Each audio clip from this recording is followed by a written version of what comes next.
First, a powerful hurricane churning off the East Coast, bringing dangerous waves and rip currents. We are live from Tybee Island tonight, giving you a look at local impacts.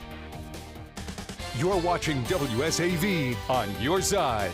Now, WSAV News 3 at 6. Good evening and thank you for joining us tonight. I'm Ben Singer. Tina is on assignment. Our top story tonight, Hurricane Erin, a strong Category 2 storm already forcing evacuations in parts of North Carolina and prompting beach closures all the way up to New England.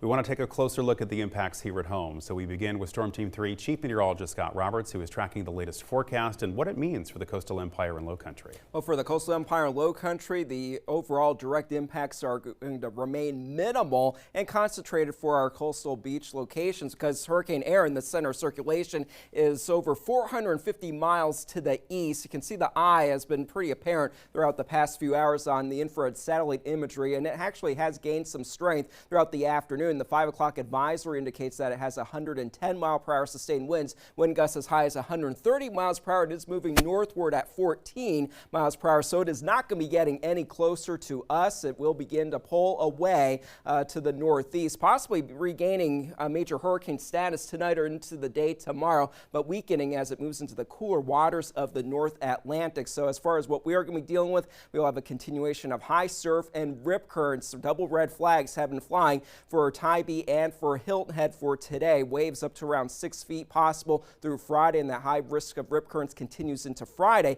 And with the proximity of Hurricane Erin just off of our coast, our high tides are running above normal this evening through 9 o'clock. We actually have a coastal flood advisory for South Carolina and Georgia. Fort Pulaski's high tide is expected to be just above minor flood stage with minor coastal flooding, minor saltwater inundation possible. We're going to send it out to Tybee Island with meteorologist Jeff Vorick to tell us about what he is seeing. Jeff, what's the latest out there on?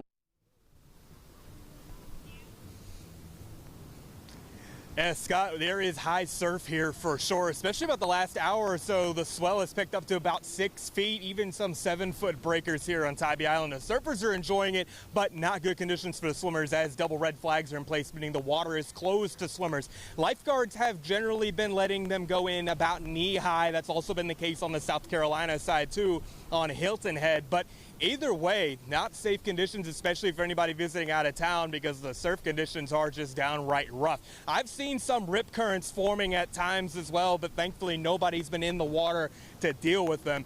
Now, these conditions continue tomorrow as well, as Erin will only just be off the North Carolina coast into Thursday. As we get to the latter portions of the week and even into the weekend, officials here have been telling me they will generally start to open the beach to swimmers as we get towards this weekend. But first, you have to stay safe and stay out of the water. Otherwise, though, been a pretty pleasant one out here if you take the surf conditions out of play. Scott? All right, thank you, Jeff. And as far as our weather conditions on land, not looking too bad. A few passing showers for this evening. That's going to be the case as we head into our Thursday as well, but it's going to be a hot day with that strong breeze at times. 94 is the forecast high. More on the local forecast is coming up. We will see you then. Thank you. And there is still a lot of hurricane season to go yet, so don't forget to download the WSAV Weather Now app. It gives you real-time updates based on your location. It's a free download.